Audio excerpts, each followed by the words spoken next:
Bapak Ibu selamat pagi, Shalom. Puji Tuhan, hari ini kita bertemu lagi dalam ibadah minggu. Beberapa pujian untuk kemuliaan nama Tuhan. Semoga kita bisa saling menguatkan satu dengan yang lain. Tuhan memberkati kita sekalian.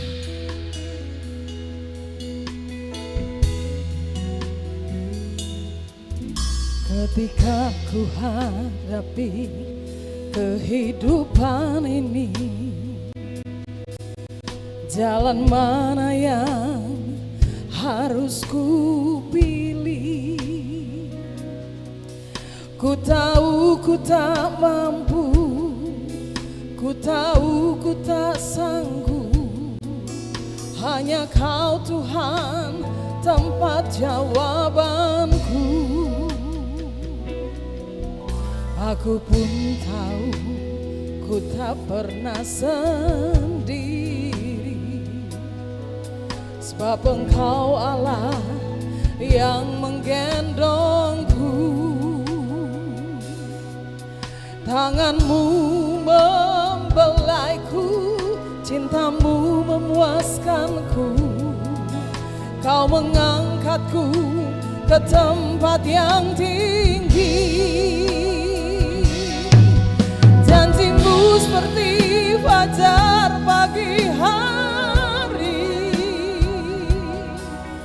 dan tiada pernah terlambat bersinar.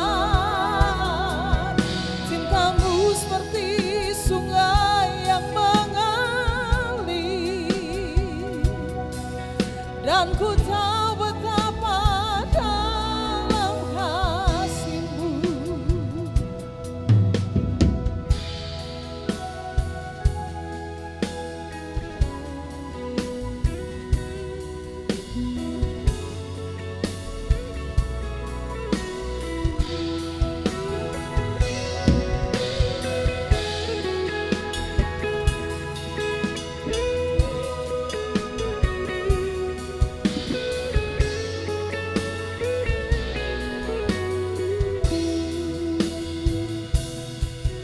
Aku pun tahu ku tak pernah sendiri, sebab Engkau Allah yang menggendongku.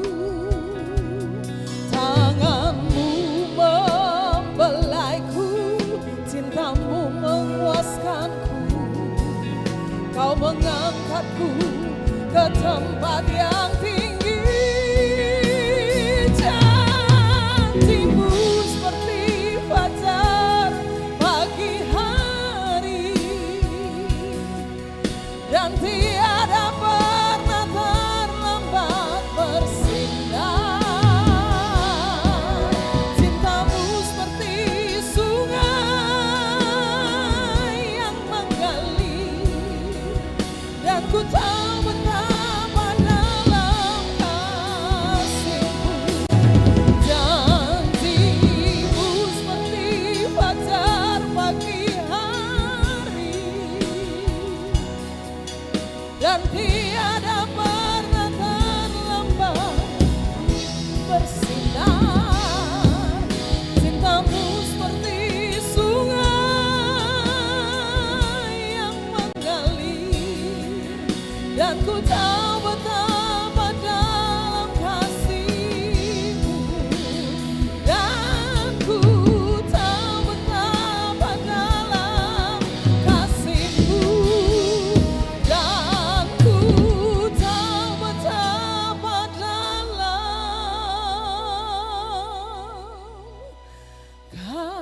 kasih-Mu.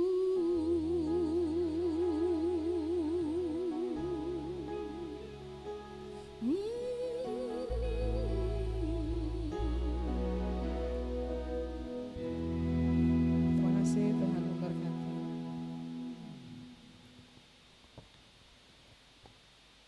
Warta Majelis Pekerja Klasis GPM Kota Ambon, Minggu 7 April 2024, pukul 09.00 WIB. Jemaat yang Tuhan Yesus Kristus kasihi, selamat pagi, Shalom. Majelis Pekerja Klasis GPM Kota Ambon menyampaikan selamat datang bagi Bapak, Ibu, Saudara-saudari, anak-anak di kebaktian ini. Khusus bagi yang baru pertama kali hadir di Gereja Maranatha, kami menyambut kehadiran Bapak, Ibu, Saudara-saudari, anak-anak dengan sukacita. Kami mengucapkan terima kasih kepada jemaat atas seluruh perhatian serta topangan untuk pelayanan dan kesaksian di Gereja Maranatha. Kami juga mengucapkan selamat bagi jemaat yang menikmati sukacita, HUT kelahiran, HUT pernikahan, dan kebahagiaan lainnya di sepanjang minggu ini. Doa kami, Tuhan Yesus senantiasa memberkati. Selanjutnya, kami mohon perhatian jemaat untuk informasi pelayanan sebagai berikut. Sesuai keputusan persidangan ke-44 MPL Sinode GPM tahun 2023, Departemen Pemberitaan Injil dan Pelayanan Kasih, Biro Pendidikan dan Kesehatan akan melaksanakan salah satu program, yaitu Relawan Pengajar tahun 2024. Sehubungan dengan itu, kami menginformasikan kepada jemaat yang memiliki sumber daya gereja untuk dapat melibatkan diri dalam proses rekrutmen dimaksud. Informasi selanjutnya bisa didapat pada kantor Sinode GPM. Dalam rangka upaya memenuhi kebutuhan kegiatan baku dapak anak dan remaja jemaat GPM Samasuru Klasis Masuhi, maka mohon kesediaan Bapak, Ibu, Saudara-saudari membantu panitia untuk membeli kacang kulit yang sudah digoreng dengan harga per bungkusnya Rp30.000 pada hari ini, Minggu 7 April 2024 setelah kebaktian pada pukul 9 WIB. Bertempat di halaman Gereja Maranatha. Tuhan Yesus memberkati. Kebaktian pemuda di Gereja Maranatha dilaksanakan pada hari Minggu 14 April 2024 pukul 18 WIB. Mohon kehadiran para pemuda dalam kebaktian dimaksud. Penerimaan kolekta jemaat 29 Maret 2024 pukul 9 WIB sebesar Rp27.880.500, syukur sebesar Rp24.708.000 dan persepuluhan sebesar Rp3.225.000. Penerimaan kolekta Minggu 31 Maret 2024 pukul 18 WIB sebesar Rp8.374.000, syukur sebesar Rp521.000, persepuluhan sebesar Rp1.150.000 dan sarana fisik sebesar Rp216.000. Penerimaan kolekta Senin 1 April 2024 pukul 9 WIB sebesar Rp8.401.000, syukur sebesar Rp5.000, persepuluhan sebesar Rp250.000 dan sarana fisik sebesar Rp414.000. Kebaktian Minggu 7 April 2024 saat ini dilayani oleh Pendeta Marco Pentuli. Majelis jemaat yang bertugas dalam kebaktian ini adalah Majelis Jemaat GPM Shalom. Pembacaan Alkitab dari Yohanes 21 ayat yang pertama hingga ayatnya yang ke-14. Yang mengisi pujian kebaktian ini Neano Nicholas dan Alvaro Ratu Perisa, SD Negeri 4 Kota Ambon. Lagu prosesi masuk para pelayan, Kidung Jemaat nomor 20 ayat 1 dan 4. Lagu untuk jabat tangan, Kidung Jemaat nomor 370.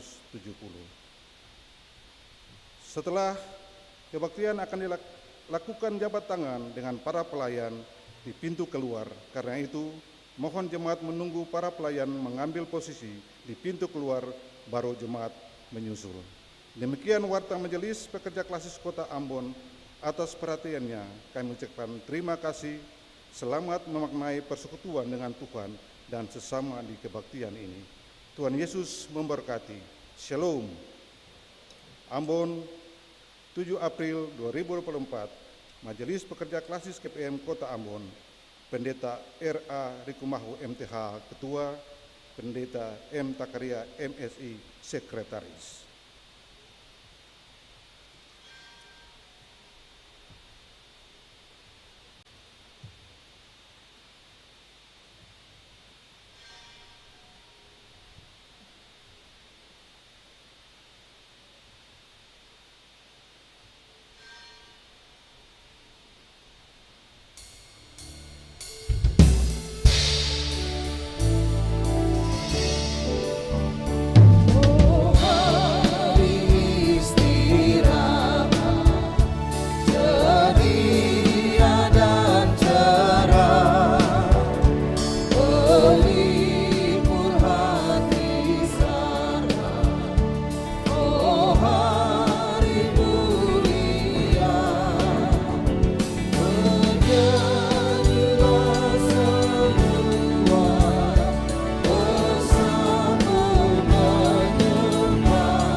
Persekutuan yang selalu diberkati oleh Tuhan kita Yesus Kristus, selamat pagi Shalom.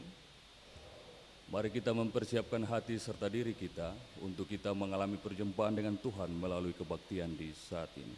Mari kita menghadap Tuhan. Penolong kita adalah Allah yang menciptakan langit dan bumi dan yang setia memelihara seluruh ciptaannya.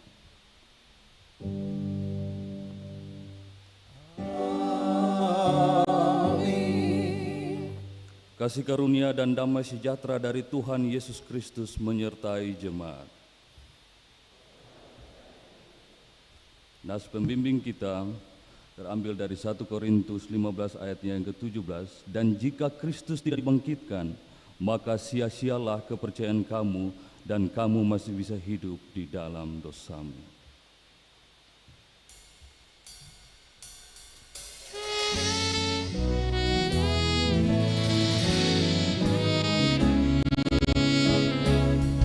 Besarkan nama Tuhan, haleluya.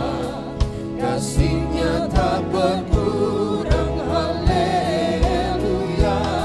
Sekalipun keluhan menimpa umat-Nya, berkat-Nya ditembuskan, haleluya.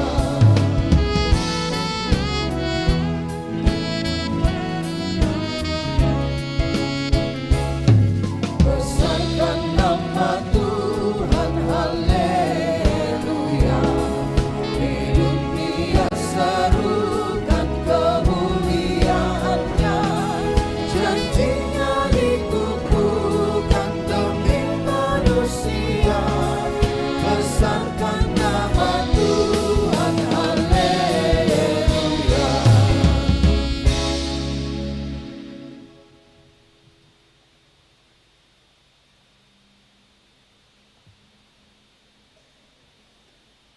Jemaat, marilah kita merendahkan diri di hadapan Tuhan dan mengaku dosa kita kepada-Nya.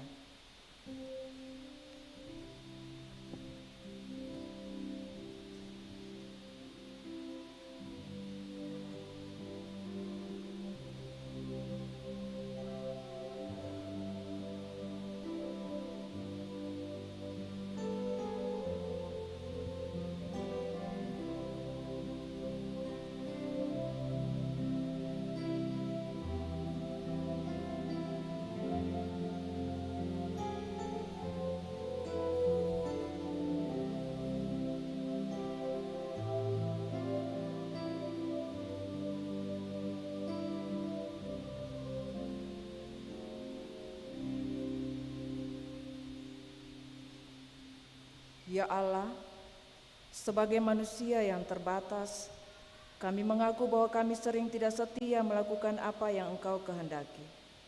Kami cenderung mengandalkan kekuatan diri kami sendiri daripada mengandalkan Tuhan.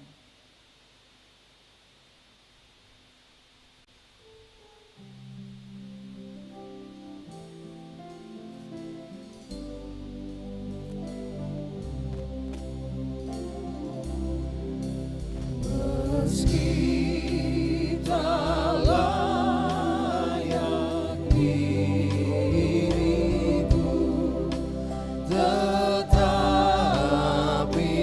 karena darah-Mu dan karena Kau memanggilku, ku datang Yesus padamu.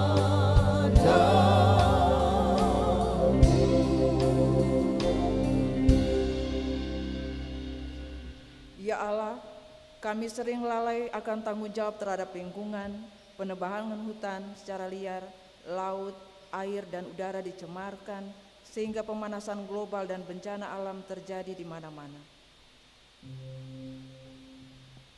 Sebagaimana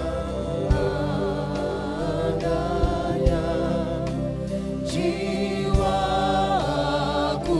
sungguh bercela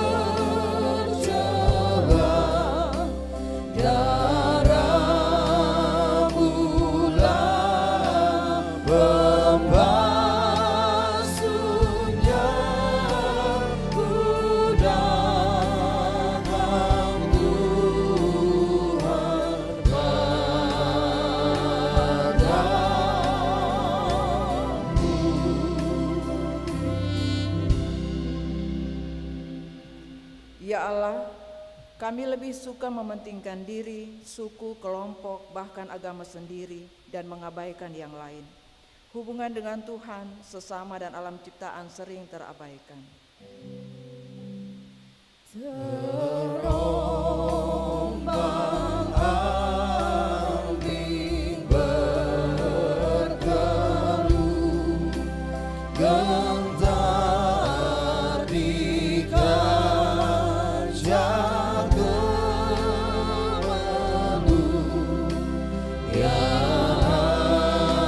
anak domba Allahku, ku datang ini padamu.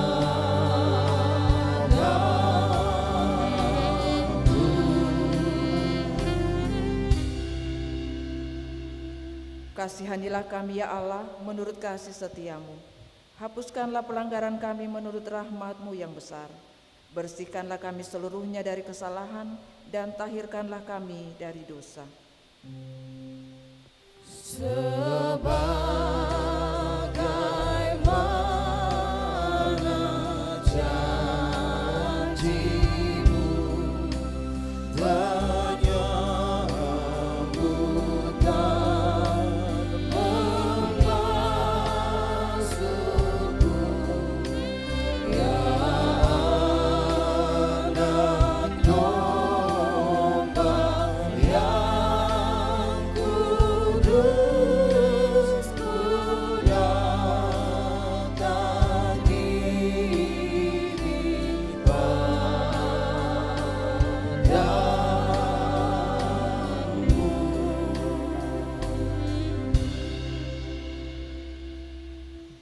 Bagi saudara-saudara yang mengaku dosanya dengan jujur dan penuh penyesalan di hadapan Allah, maka sesungguhnya pengampunan dosa telah berlaku seperti yang dikatakan dalam Kisah Para Rasul 13 ayat 38.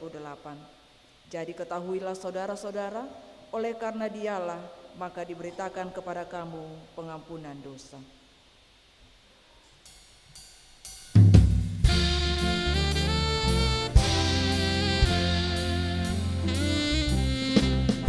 Dihapuskan dosaku hanya oleh darah Yesus.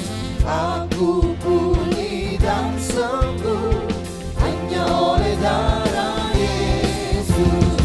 Oh, darah Tuhanku, sumber pembasuhku, sucilah hidupku hanya oleh darah Yesus.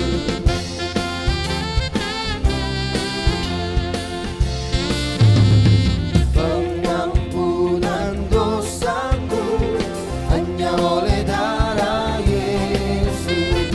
Penyucian hidupku hanya oleh darah Yesus.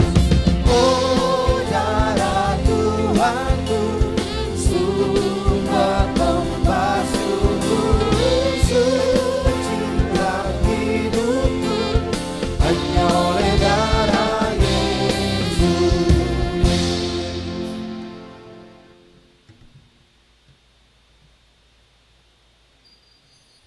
Jemaat, dengarlah dan berlakukanlah petunjuk hidup baru ini dalam hidup saudara-saudara, sebagaimana yang tertulis dalam Roma 13 ayat 8 sampai 10. Janganlah kamu berhutang apapun kepada siapapun juga, tetapi hendaklah kamu saling mengasihi, sebab barang siapa yang mengasihi sesama manusia, ia sudah memenuhi hukum Taurat. Karena firman, jangan berzinah, jangan membunuh, jangan mencuri, jangan mengingini, dan firman lain manapun juga sudah tersimpul dalam firman ini, yaitu kasihilah sesamamu manusia seperti dirimu sendiri. Kasih tidak berbuat jahat terhadap sesama manusia, karena itu kasih adalah kegenapan hukum Taurat.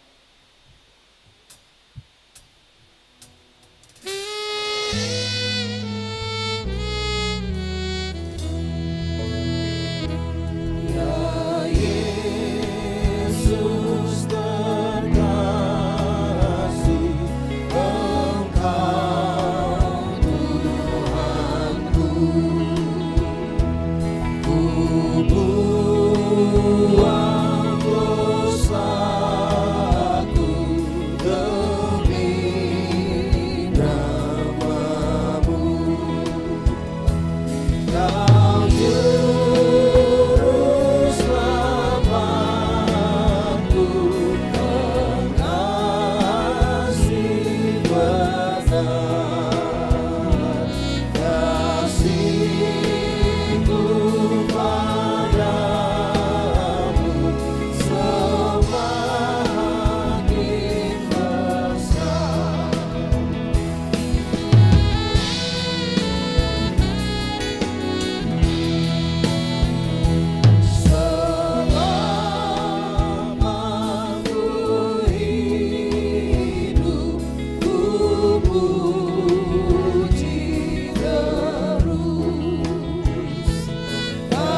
persekutuan terkasih, di saat ini kita akan mendengar persembahan pujian solois dari Alvaro Latu Prisa.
Bila hati terasa berat,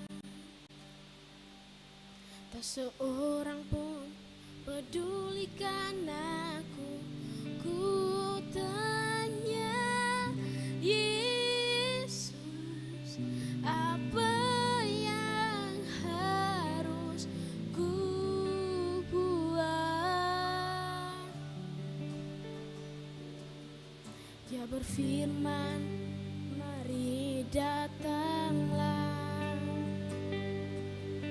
Dia selalu pedulikan aku. Ku datang, Yesus. Dia pikul segala bebanku. Sujud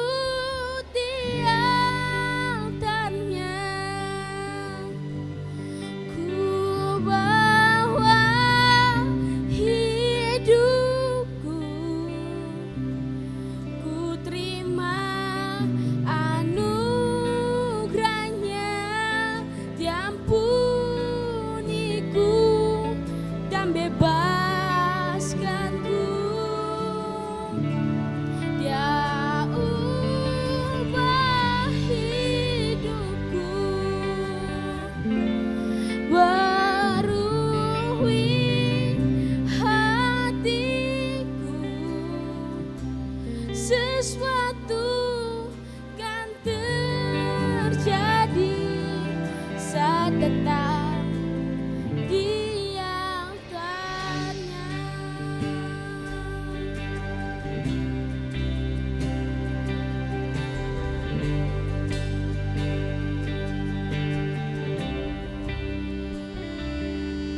Bila hati terasa berat,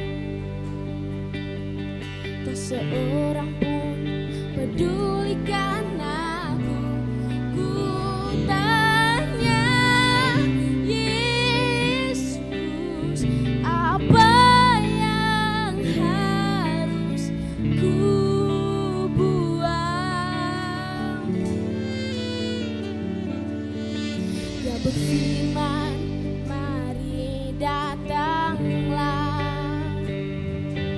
Dia selalu pedulikan aku. Ku datang, Yesus. Dia pikul segala bebanku. Sujud di altarnya.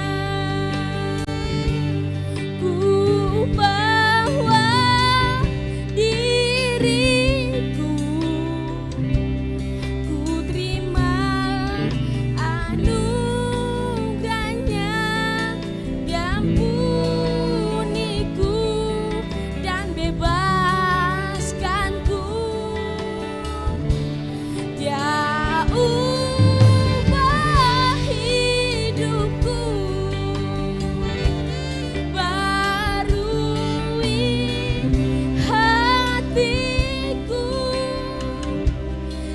sesuatu kan terjadi saat datang di altarnya.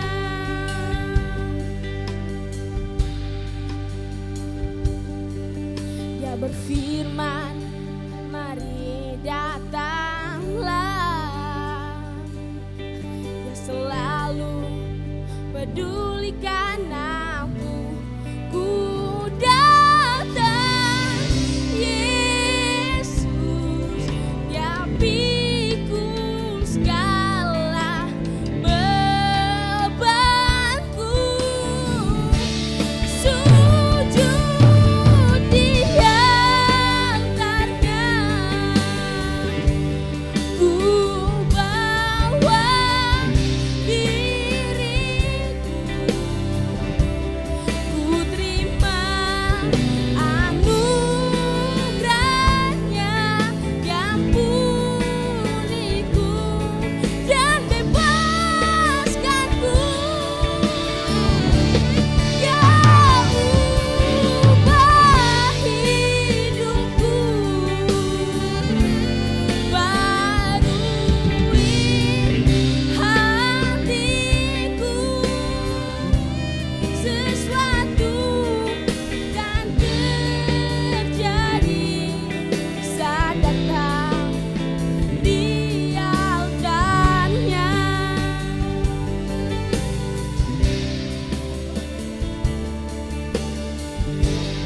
Sujud di altarnya, ku bawa diriku, ku terima anugerahnya, yang pulihku dan bebaskanku. Yang ubah hidupku, barui hatiku, sesuatu kan terjadi saat datang di altarnya. Sesuatu kan terjadi saat datang di altarnya. Kasih. Terima kasih adik terkasih Alvaro Latu Prisa, kiranya Tuhan memberkati selalu.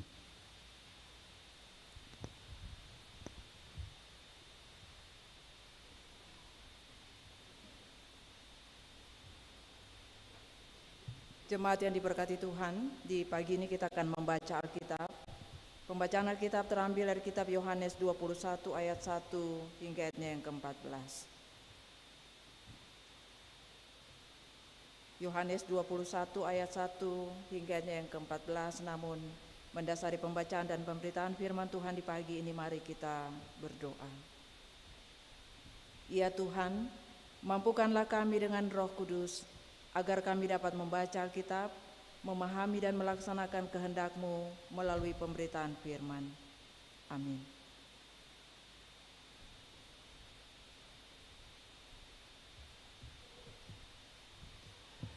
Yohanes 21 ayat 1 hingga ayatnya yang ke-14 di bawah judul Yesus menampakkan diri kepada murid-muridnya di pantai Danau Tiberias. Kemudian Yesus menampakkan diri lagi kepada murid-muridnya di pantai Danau Tiberias, dan ia menampakkan diri sebagai berikut. Di pantai itu berkumpul Simon Petrus, Thomas yang disebut Didimus, Nathaniel dari Kana yang di Galilea, anak-anak Zebedeus, dan 2 orang muridnya yang lain. Kata Simon Petrus kepada mereka, "Aku pergi menangkap ikan." Kata mereka kepadanya, "Kami pergi juga dengan engkau." Mereka berangkat lalu naik ke perahu, tetapi malam itu mereka tidak menangkap apa-apa. Ketika hari mulai siang, Yesus berdiri di pantai, akan tetapi murid-murid itu tidak tahu bahwa itu adalah Yesus. Kata Yesus kepada mereka, "Hai anak-anak, adakah kamu mempunyai lauk pauk?" Jawab mereka, "Tidak ada." Maka kata Yesus kepada mereka, "Tebarkanlah jalanmu di sebelah kanan perahu, maka akan kamu peroleh." Lalu mereka menebarkannya dan mereka tidak dapat menariknya lagi karena banyak ikan.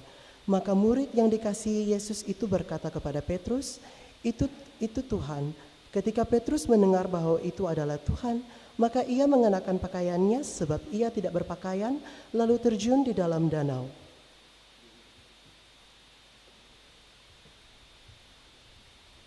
Murid-murid yang lain datang dengan perahu, karena mereka tidak jauh dari darat, hanya kira-kira 200 hasta saja, dan mereka menghela jala yang penuh ikan itu.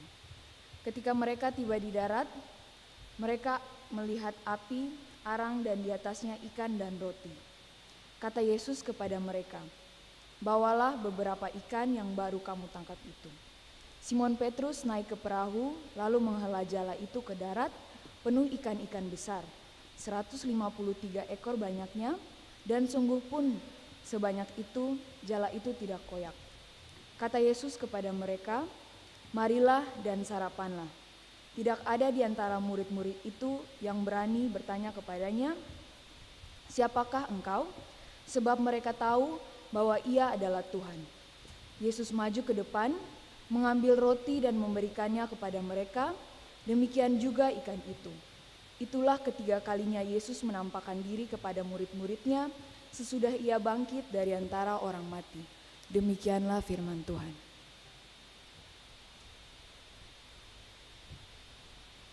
Tetapi hendaklah kamu menjadi pelaku firman dan bukan hanya pendengar saja, sebab jika tidak demikian, kamu menipu diri sendiri.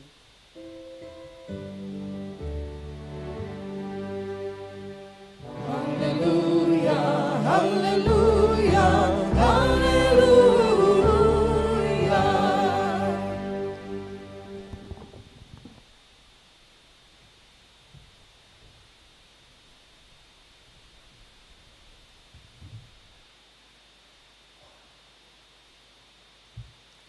Persekutuan yang selalu diberkati oleh Tuhan kita Yesus Kristus. Selamat pagi, Shalom. Di kesempatan ini, saya akan membuat suatu perenungan antara penyataan Allah dengan pengalaman kehidupan kita selaku manusia dalam kehidupan hari lepas hari. Tujuannya hanya sederhana. Tujuannya untuk mau menunjukkan bahwa kebangkitan Kristus mengokohkan iman kita dan memperteguhkan iman kita. Hal demikian yang kemudian disampaikan oleh juga Rasul Paulus di dalam 1 Korintus 15 ayat 17 yang tadi juga sebagai nas pembimbing kita. Bahwa kalau tidak ada kebangkitan Kristus, maka sia-sialah hidup kita dan masa depan kita. Kenapa iman itu menjadi penting Bapak Ibu Saudara-saudara terkasih? Karena harus yang dipahami bahwa iman itu terjadi atas ketegangan konteks dengan apa yang kita yakini. Misalnya begini, Bapak Ibu sementara mengalami sesuatu, lalu kemudian mengalami sesuatu itu yang Bapak Ibu yakini mengalami Tuhan, dan kemudian bisa keluar daripada masalah itu, baru namanya iman. Iman itu terjadi atas apa yang disebut sebagai ketegangan konteks dan apa yang kita yakini. Dari proses iman itulah kebangkitan Kristus itu menjadi hidup dalam kehidupan kita. Sebab itu persekutuan terkasih, bagaimana untuk menguatkan iman kita itu dalam menjalani kehidupan sehari-hari, kita bisa belajar dari pembacaan firman Tuhan yang tadi kita telah baca secara bersama. Yaitu Yohanes 21 ayat pertama hingga ayat yang ke-14. Yang mana ini menjadi penting bagi kehidupan kita, yang bagaimana kita bisa melihat dan belajar dari iman para murid yang membantu kita komunitas Kristen di jemaat masa kini. Karena iman para murid itu yang nantinya kita bisa belajar untuk menanggapi, menyikapi setiap persoalan-persoalan yang kita temui dalam hari-hari kehidupan ini. Contoh konkret, kehidupan hari ini kita mengalami situasi-situasi yang cukup sulit. Mohon maaf, tapi kita juga mengalami sesuatu yang disebut sebagai resesi ekonomi.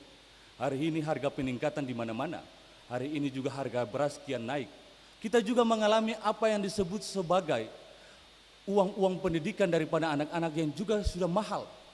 Kita berhadapan juga dengan situasi-situasi kehidupan, lika-liku kehidupan dalam situasi-situasi ini, bagaimana iman kita kepada Tuhan?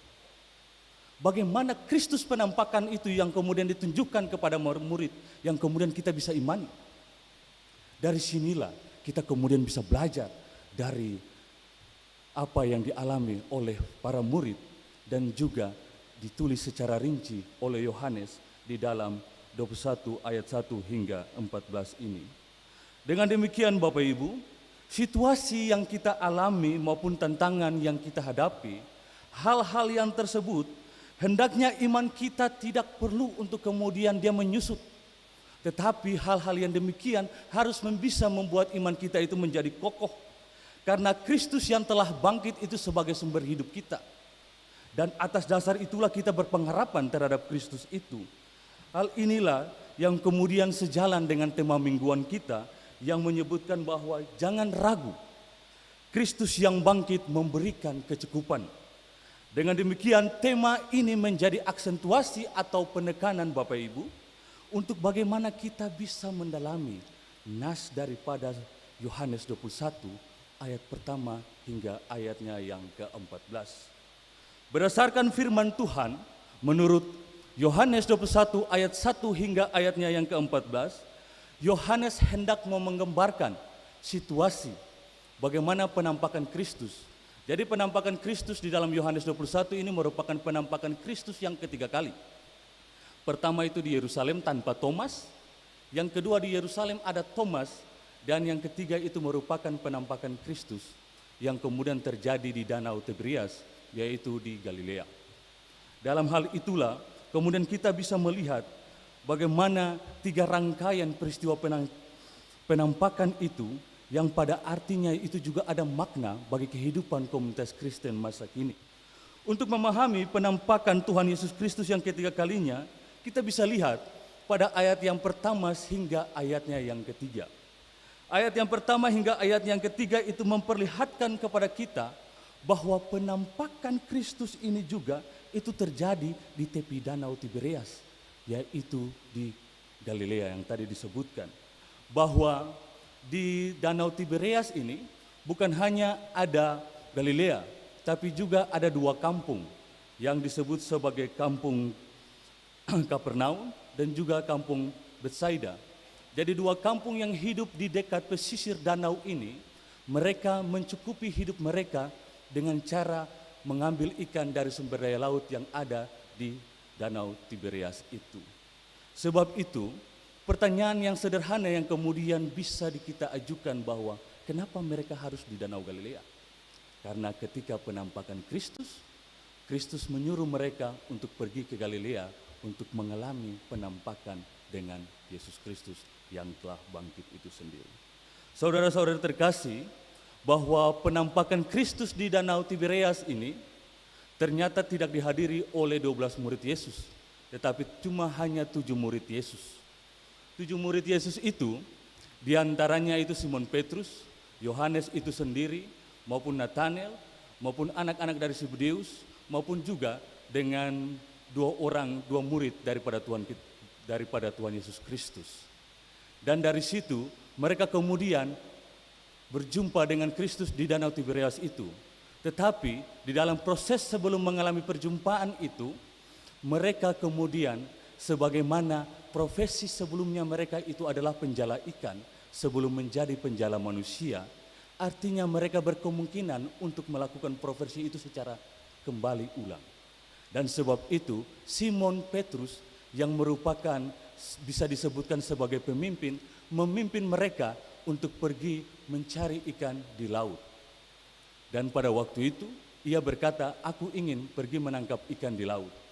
Dan seketika juga para murid-murid dan juga teman-teman lainnya mengikuti mereka untuk pergi menangkap ikan di laut. Persekutuan terkasih, apa yang terjadi bahwa di laut ini, bahwa pengalaman ketika mereka di laut ini, mereka kemudian berupaya untuk menangkap ikan. Dan proses untuk berupaya menangkap ikan itu mereka melakukan dengan melebarkan jala, membuang jala dan kemudian menarik jala itu kembali. Proses itu dilakukan, biasanya itu diperhitungkan waktu sore hari. Karena pada waktu itu diperhitungkan itu ikan mulai muncul dan itu 1 hari atau 1 malam penuh sampai pagi. Tetapi yang terjadi itu ketika mereka berupaya berulang-ulang kali untuk menarik jala, membuang jala itu sama sekali tidak menemukan ikan. Padahal ini hal yang cukup lumayan kontradiksi atau sedikit bertentangan ya Bapak Ibu.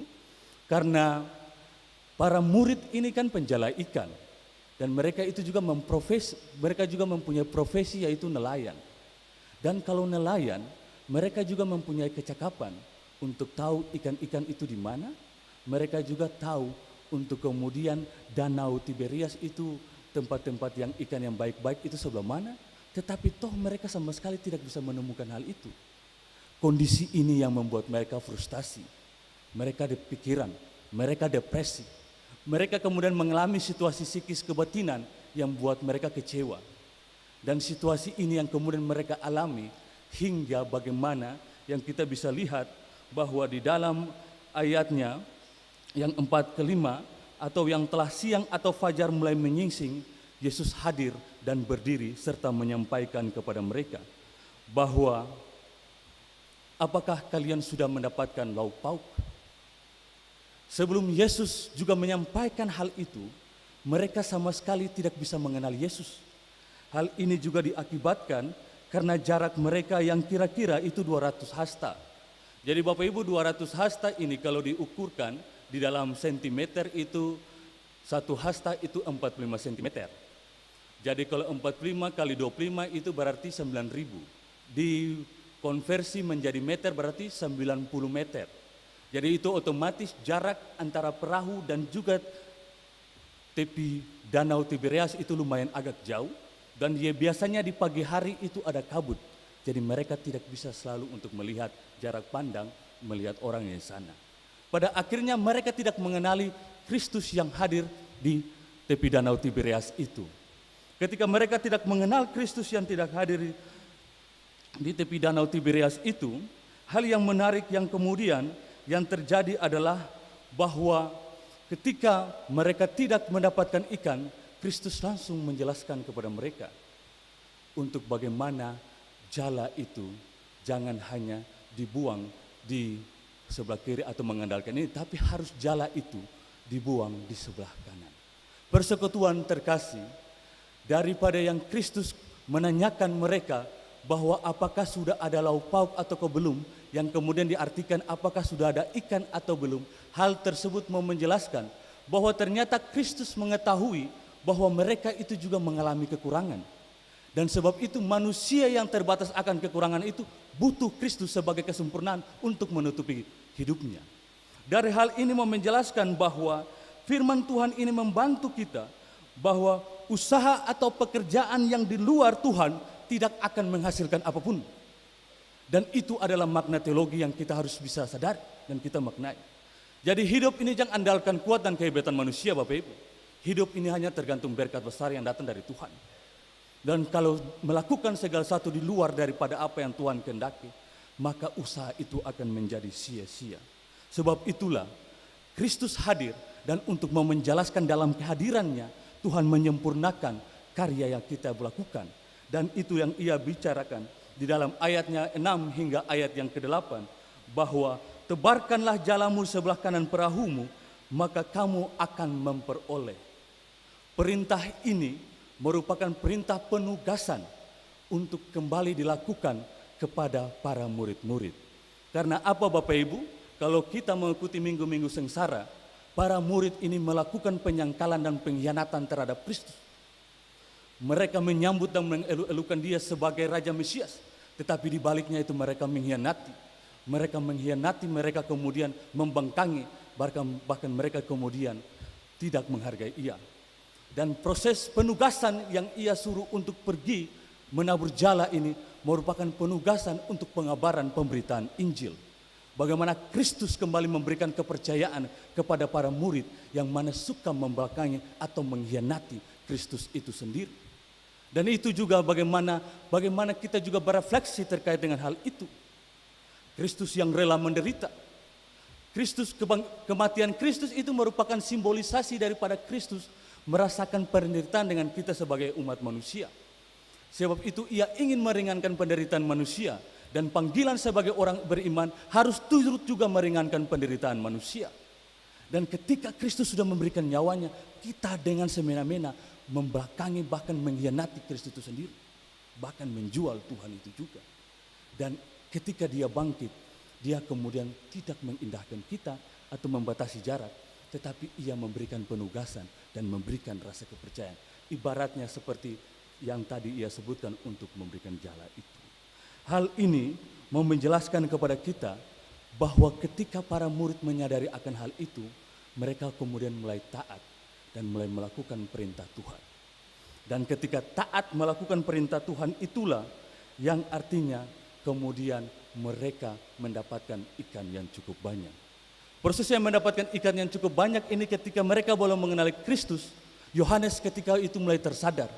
Yohanes bilang, ketika orang yang mempunyai kuasa untuk bisa memberikan kelimpahan itu hanya Tuhan. Sebab itu dia adalah Kristus. Dan Simon Petrus pada waktu itu langsung memakai bajunya dan ia pergi mengikuti Kristus. Persekutuan terkasih, ketika Simon Petrus pergi mengikuti Kristus itu, ternyata Kristus yang adalah Tuhan yang telah bangkit itu, ia di balik danau Tiberias, ia kemudian menyiapkan api yang disebutkan sebagai dalam firman Tuhan kita tadi, bahwa api arang itu yang digunakan Yesus untuk nantinya menghidangkan ikan dan roti.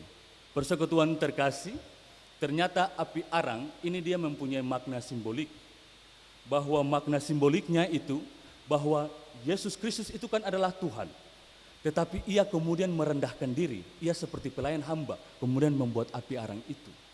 Tetapi dalam proses kehambaan itu, ia kemudian memberikan juga roti dan ikan yang adalah makna kehidupan.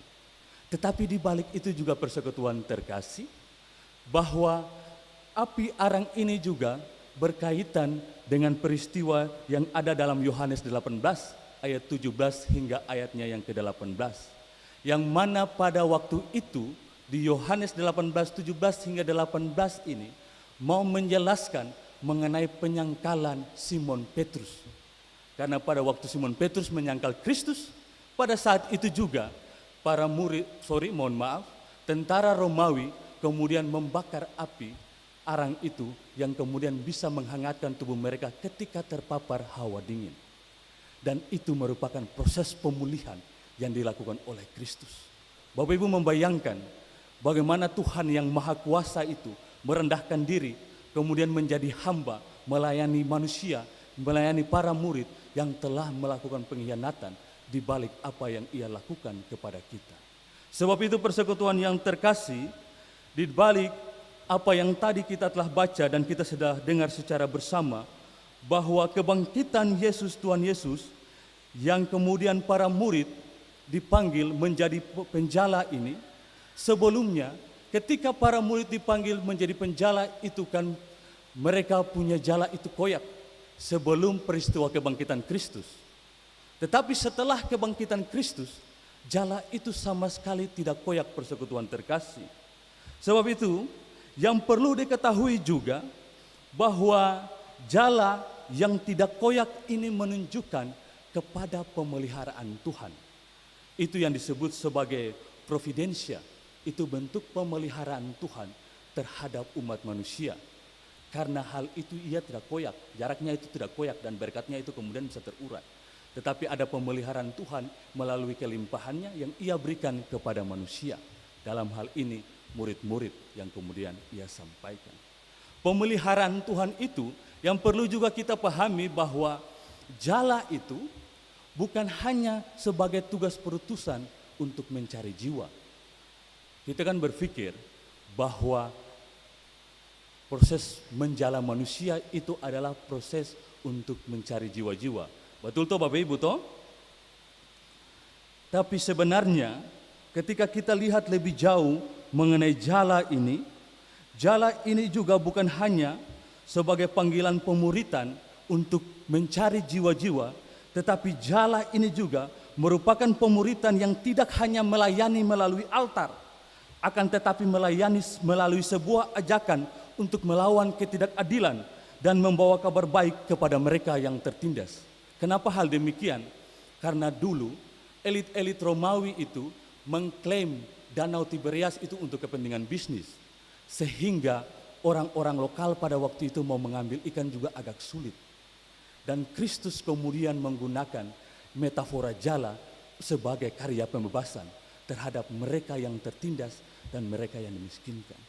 Jadi sebagai memaknai sebagai murid Tuhan itu juga bukan hanya soal keselamatan jiwa, tapi panggilan kita untuk bertanggung jawab terhadap mereka yang tertindas, yang miskin maupun meringankan penderitaan sesama. Itu merupakan hakikat sejati. Itu merupakan Injil yang hidup. Karena Injil yang merupakan kebenaran ini, kebenaran yang dikurung dalam kata-kata ini harus dibebaskan dalam tindakan yang nyata. Bukan cuma sekedar dengar, lalu kemudian pulang dan selesai. Lalu kemudian mendengar firman Tuhan dan sebagainya. Itu bukan hakikat sejati yang tadi telah disebutkan. Sebab itu persekutuan terkasih, hal ini juga menjadi hal yang penting.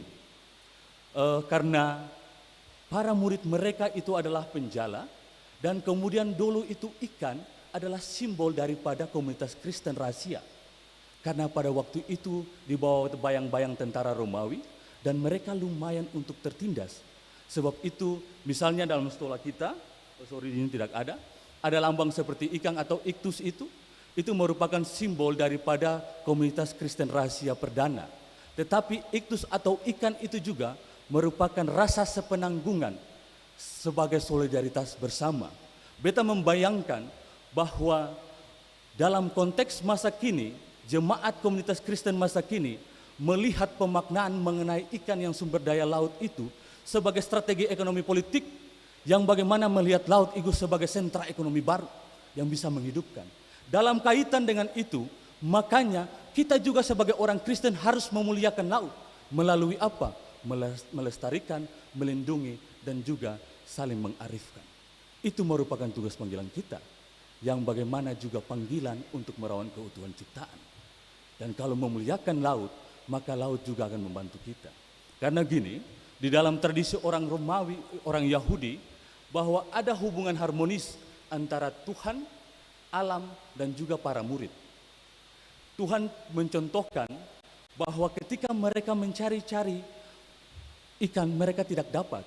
Ternyata ketika mereka menyadari Kristus baru menyerahkan diri sepenuhnya Kristus, baru mereka kemudian mendapatkan ikan. Apa artinya itu?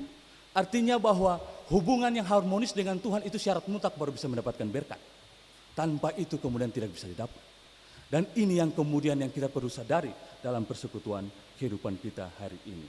Sebab itu yang perlu tidak untuk kita bisa melihat juga di dalam ayatnya yang ke-13 hingga ayatnya yang ke-14, yang mana Yesus maju ke depan dan mengambil roti dan termasuk juga ikan, memberikannya semua kepada para murid itu.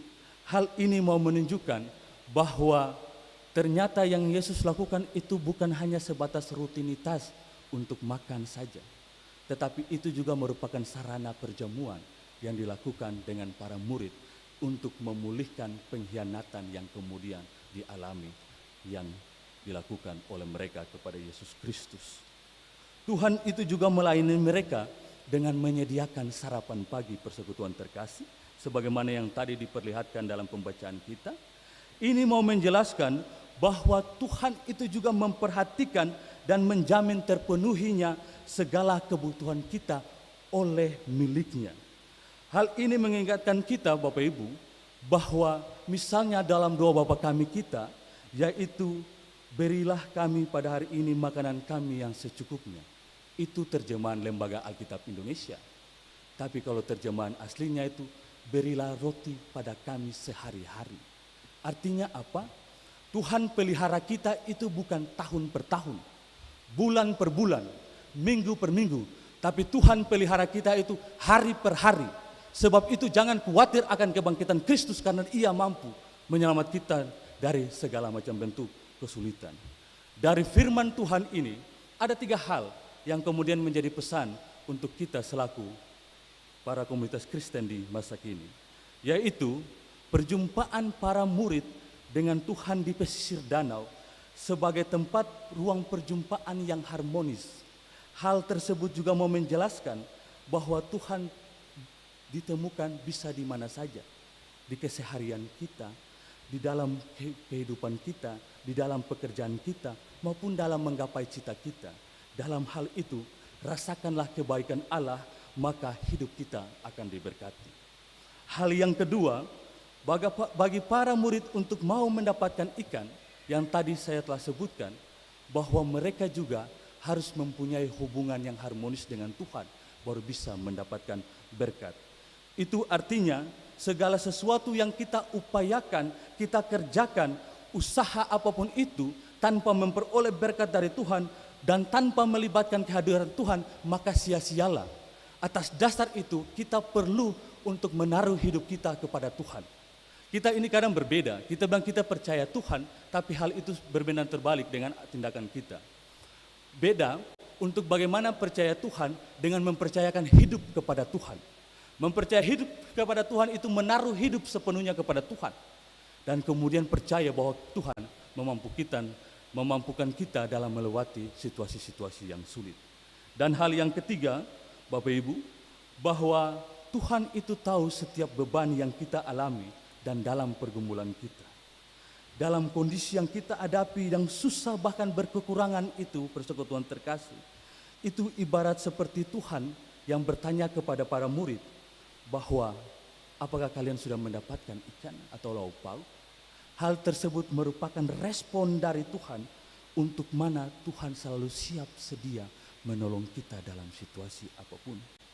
Itulah sebabnya jangan pernah ragu atau apapun berputus asa, namun tetap berharap pada cinta dan pengorbanan kasih Kristus kepada kita.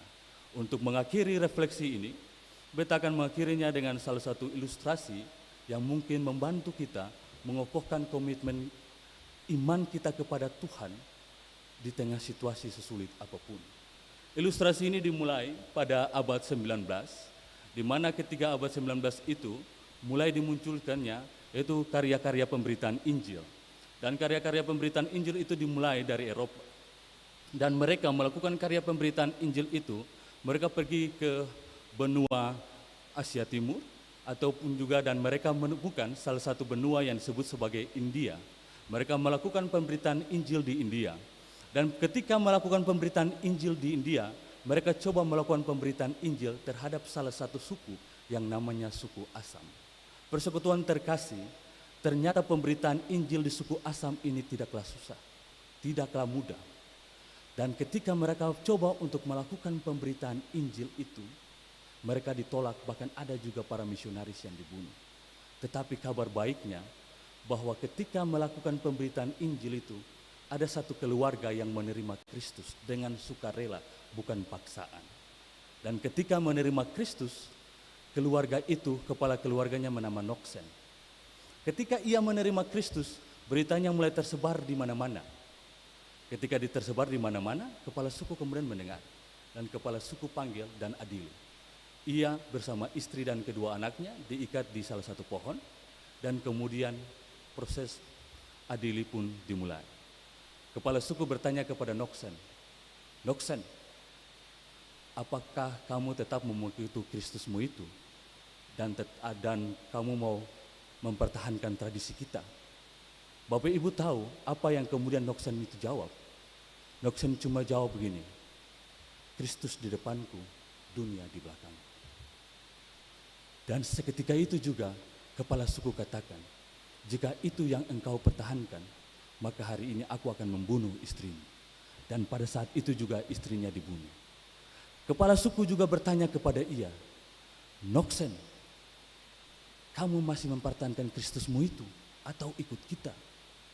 Jika kamu masih mempertahankan Kristusmu itu, anakmu yang berdua ini juga akan mati dibunuh di depan matamu. Tapi Noksen tetap pada pendiriannya dan ia jawab, Kristus di depanku, dunia di belakang. Satu kali aku mengikut Kristus, takkan aku ingkarkan. Dan ketika itu juga anaknya berdua itu mati di depan Noksen. Dan ketika keluarga-keluarganya yang ikut turut melihat proses pengadilan itu, mereka menangis dan mereka merayu Noksen. Noksen, kamu tolong ikut tradisi kita, lepaskan Kristusmu itu, ia tidak bisa lepaskan. Tolong ikut kita. supaya kamu juga bisa membangun kehidupan. Tetapi Noksen tidak menghiraukan itu. Dan kepala suku tanya yang terakhir kali, ia tanya kepada Noksen, Noksen, coba kamu pertimbangkan secara baik-baik Noksen. Apakah kamu masih mempertahankan Kristusmu itu? Kalau kamu masih melepaskan Kristusmu itu, maka kamu akan mati. Dan Noksen menjawab, salib di depan, dunia di belakang. Satu kali aku mengikut Yesus, takkan aku ikrarkan itu. Dan pada saat itu juga Noksen mati di tempat. Persekutuan terkasih, dari kisah Noksen inilah penyebaran Injil mulai tersebar di mana-mana dan di India kemudian menerima kekristenan. Dari peristiwa ini jugalah yang menginspirasi lahirnya lagu Kidung Jemaat 375, Saya Mau Ikut Yesus.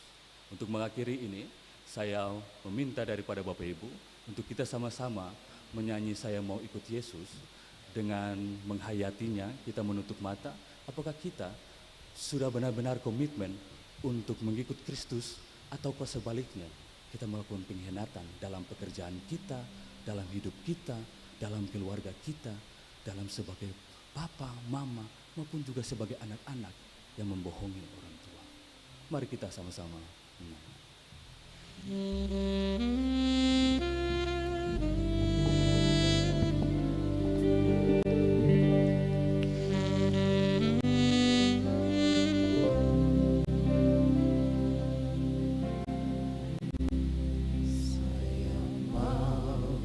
Ikut Yesus,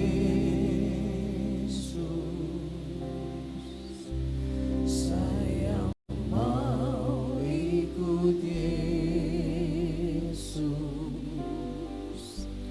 sampai selama-lamanya.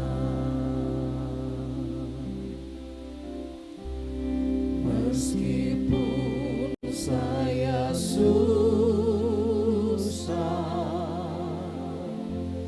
menderita dalam dunia, saya mau ikut Yesus sampai selama-lamanya.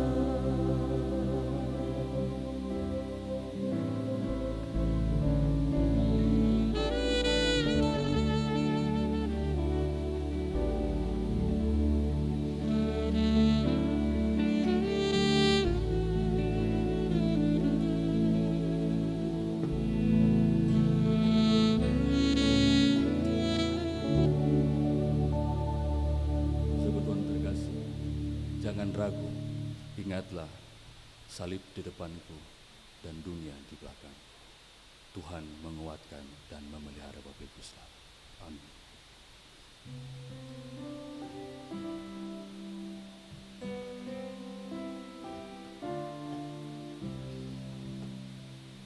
Sabdamu abadi, seluruh langkah kami yang mengikutinya hidup sukacita.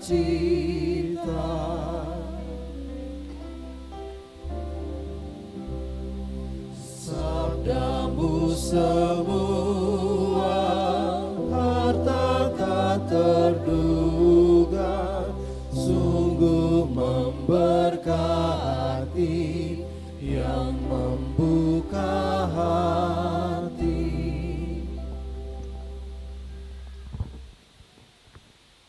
Persekutuan dipersilakan berdiri. Bersama dengan seluruh orang dari segala abad dan segala zaman, mari kita mengikrarkan pengakuan iman Rasul dengan berkata, aku percaya kepada Allah, Bapa yang Maha Kuasa, Khalik langit dan bumi, dan kepada Yesus Kristus, anaknya yang tunggal Tuhan kita, yang dikandung daripada Roh Kudus, lain dan daripada Maria, yang disalibkan, mati dan dikuburkan, turun ke dalam kerjaan maut, pada hari yang ketiga bangkit pulang dari antara orang mati, naik di surga, duduk di sebelah kanan Allah, Bapa yang Maha Kuasa, dan akan datang dari sana untuk menghakimi orang yang hidup dan yang mati. Aku percaya kepada Roh Kudus, gereja yang kudus dan am, persekutuan Roh Kudus, pengampunan dosa, kebangkitan daging dan hidup yang kekal. Amin.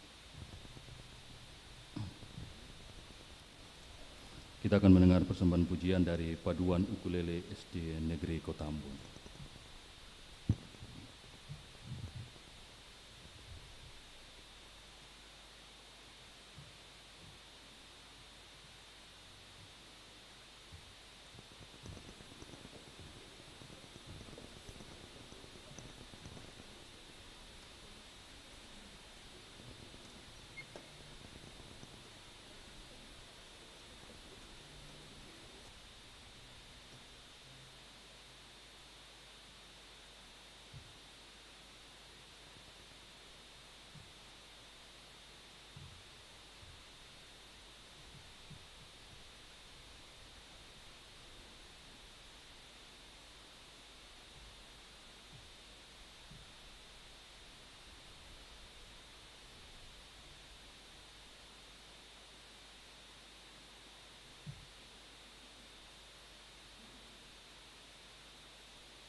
Terima kasih Pak Tuhan. Ukulele sini ke Kota Ambon, Tuhan memberkati selalu dalam tumbuh dan kembangnya.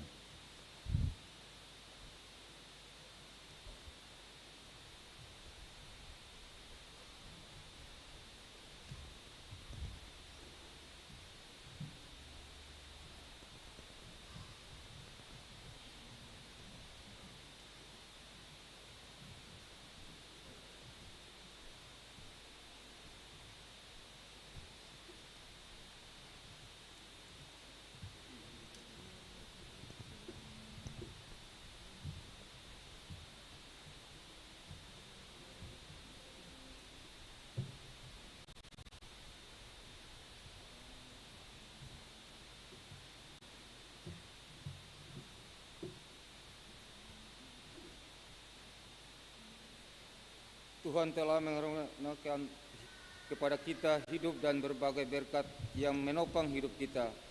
Semua pemberian Tuhan itu mesti digunakan untuk memuliakan Dia melalui pelayanan bagi sesama dan lingkungan. Muliakan Tuhan dengan harta benda pemberiannya.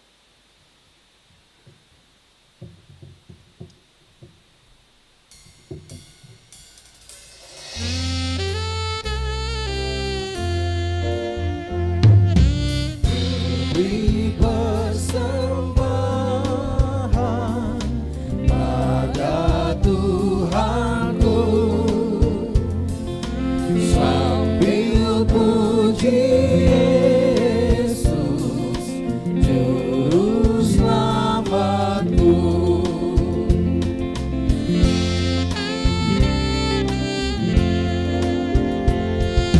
Dengan sukaria memberi padamu dan merasakan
Jemaat, mari kita berdoa.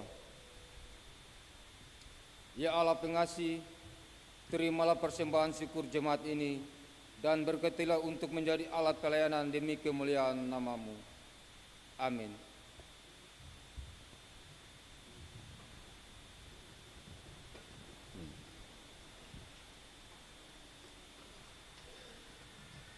Persekutuan terkasih, kita akan mendengar persembahan pujian solois dari Melano Nicholas.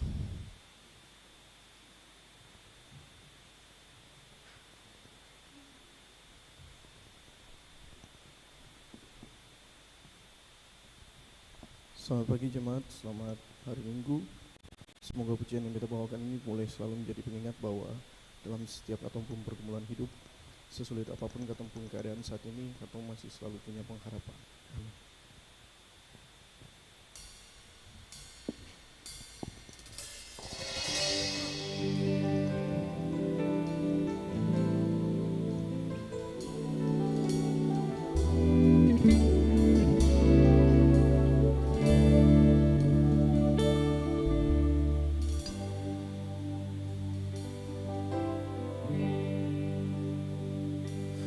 Di saat jalanku tertutup, Kau ada di sana memberi jalan keluar. Pahitnya sebuah kenyataan, Kau ada di sana memberiku kekuatan. Kau satu-satunya harapan, satu-satunya jawaban, tempat hatiku percaya. Kau satu-satunya harapan, satu-satunya jawaban, kepadamu Tuhan hatiku berserah.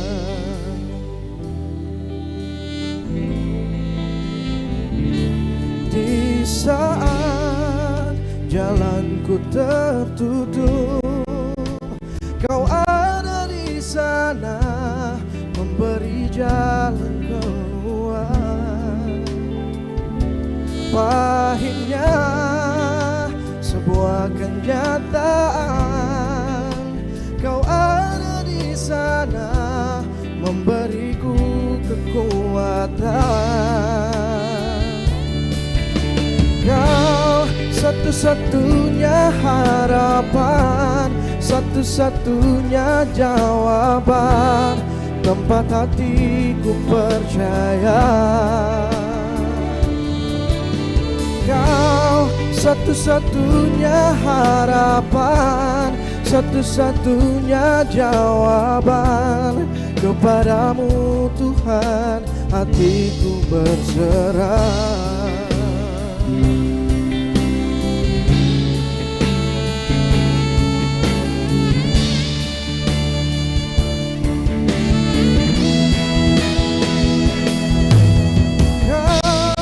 Satu-satunya harapan, satu-satunya jawaban, tempat hatiku percaya. Oh, Kau satu-satunya harapan, satu-satunya jawaban, kepadamu Tuhan hatiku berserah. Kepadamu Tuhan hatiku percaya.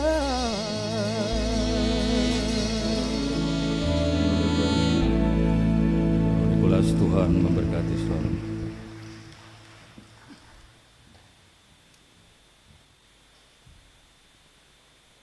Persekutuan terkasih, mari kita satu di dalam doa syafaat dan akan diakhiri dengan doa Bapa kami secara bersama-sama. Mari kita berdoa. Allah, di dalam nama anakmu Yesus Kristus, Allah yang kami puji dan selalu kami sembah, Allah yang kami meyakini hanya karena pemeliharaan Tuhan sehingga nafas kehidupan masih bisa kami hirup hingga saat ini. Selama nafas kehidupan yang kami hirup, selama itu pula kami yakini sungguh bahwa janji pemeliharaan dan perlindungan Tuhan dari ujung rambut kami hingga ujung kaki kami akan tetap berlaku bagi kami selaku umat ciptaan, dan secara khusus juga berlaku bagi kami semua yang selalu percaya kepada Engkau. Tuhan, di tengah situasi dan kondisi yang sulit akhir-akhir ini, kami tetap memiliki berpengharapan kepada Engkau, karena kami yakin sungguh bahwa hanya di dalam nama Tuhan Engkau mampu merubah kekhawatiran menjadi harapan.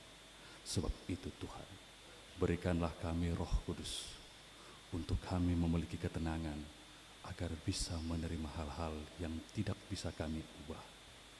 Berilah kami Roh Kudus ya Tuhan, agar kami memiliki keberanian untuk mengubah hal-hal yang mungkin bertentangan dengan ajaran. Dan berikanlah kami kebajikan untuk tahu menata hidup kami, hati kami, maupun pikiran kami kepada Engkau, maupun kepada sesama, keluarga, dan juga sanak saudara dan tetangga Tuhan. Tuhan, dengan kesadaran untuk mau mendekati kekudusan, kami terlebih dahulu harus mengkuduskan diri. Sebab itu ya Tuhan, di dalam tutur kata kami, perilaku, hubungan dengan sesama kami, baik secara langsung maupun juga secara tidak sengaja kami menduga cita hati Engkau, kami memohon ampun, supaya sudih kiranya doa yang kami panjatkan ini boleh berkenan di hadapan tahta-Mu yang kudus itu. Dengan kesadaran itulah, kami membawa seluruh permohonan, harapan maupun juga kerinduan akan janji berkat-Mu dari tengah-tengah rumah-Mu yang suci dan kudus ini. Hamba berdoa secara khusus bagi umat-Mu yang percaya Tuhan, dengan seluruh mata pencarian, profesi, maupun juga seluruh aktivitas kehidupan mereka Tuhan. Tuhan tolong memberkati dan melindungi mereka Tuhan. Jika dalam setiap kehidupan mereka ada mengalami lika-liku kehidupan, Tuhan kami percaya selama juru selamat masih ada di dalam kehidupan bahtera rumah tangga kami akan jatuh tapi tidak tergeletak, karena Engkau akan mengangkat kami dan memulihkan hidup kami. Kami percaya itu di dalam Kristus Tuhan. Kami juga berdoa Tuhan untuk setiap masalah-masalah yang kami alami Tuhan. Kami percaya bahwa ada karya kebaikan Tuhan yang tidak bisa pisahkan daripada kehidupan kami. Oleh sebab itu, hamba berdoa untuk seluruh umat-Mu yang memiliki mata pencarian, yang memiliki status, yang memiliki jabatan-jabatan. Hamba percaya bahwa setiap jabatan mata pencarian dan seluruh yang mereka miliki itu adalah anugerah Tuhan. Sebab itu penampakan anugerah Tuhan harus diletakkan dalam kerangka memperkuat hubungan dengan Tuhan yang berdampak pada sesama, yang mana kita menjadi saluran berkat bagi yang lain untuk meringankan penderitaan sesama. Kami percaya bahwa kami akan selalu menolong satu dengan yang lain sebagai hakikat panggilan daripada pemuritan Kristus ya Tuhan.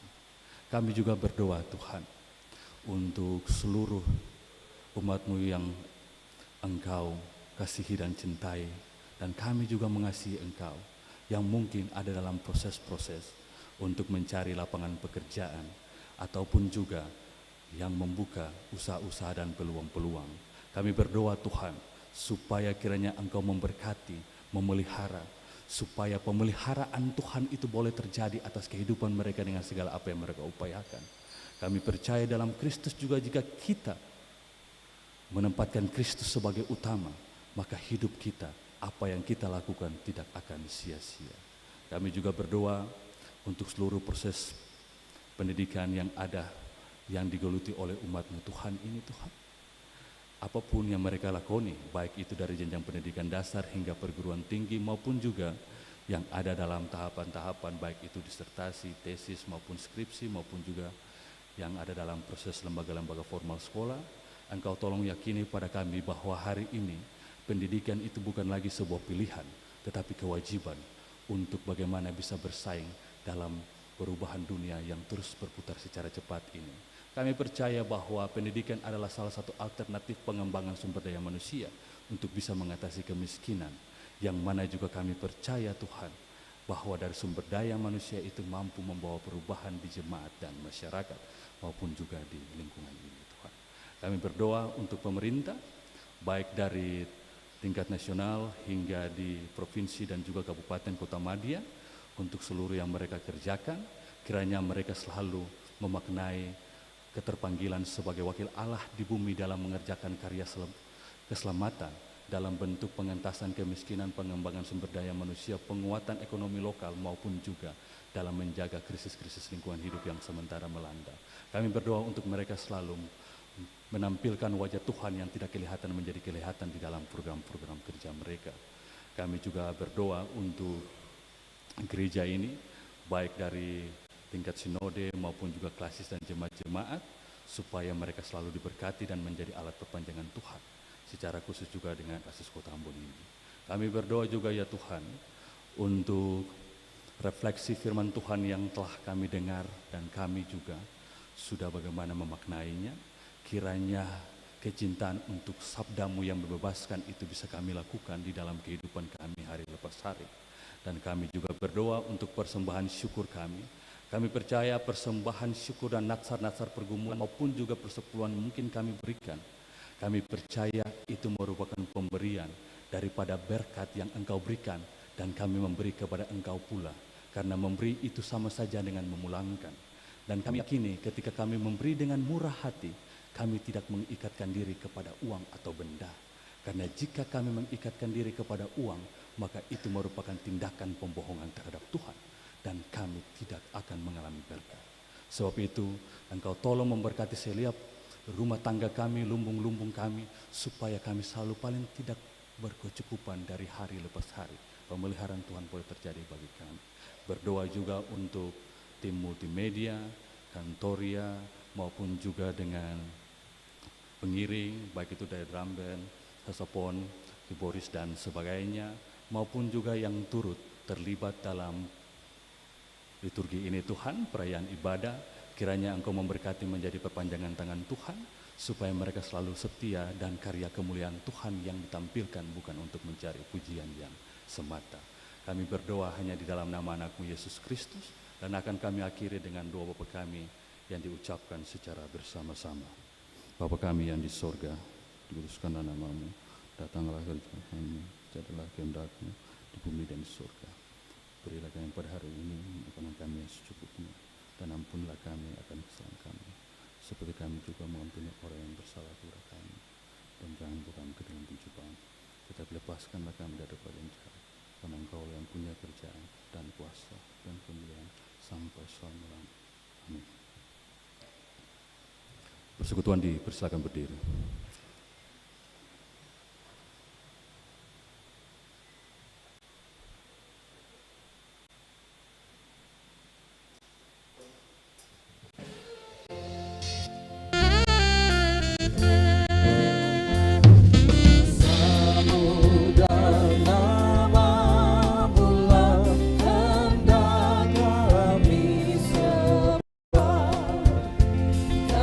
Karena itu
Firdaus terang. Persekutuan terkasih, mari arahkan hati untuk terima pengutusan dan janji berkat. Jemaat, kebaktian yang kita laksanakan bersama hendaknya memaknai kehidupan kita sehari-hari. Yesus berkata, "Aku telah menetapkan kamu supaya kamu pergi dan menghasilkan buah dan buahmu itu tetap. Untuk itu, terimalah janji penyertaan Tuhan." Tuhan memberkati kamu dan melindungi kamu. Tuhan menyinari kamu dengan wajah-Nya dan memberi kamu kasih karunia. Tuhan menghadapkan wajah-Nya kepada kamu dan memberi kamu damai sejahtera. Amin. Amin, amin, amin. Jemaat dipersilakan duduk untuk doa syukur.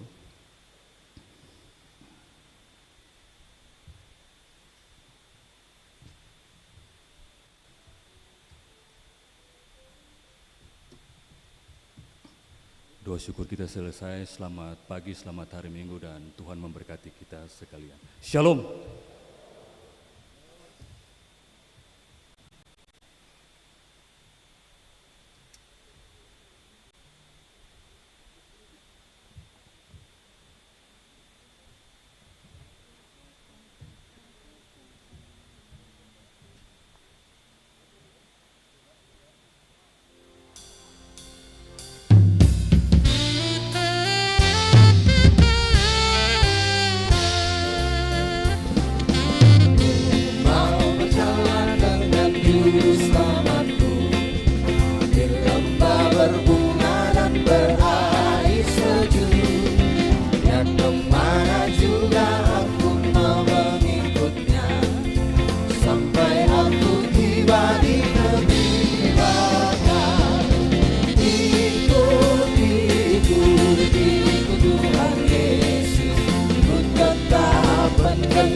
Berkati aku berlimpah-limpah dalam keluar daerahku.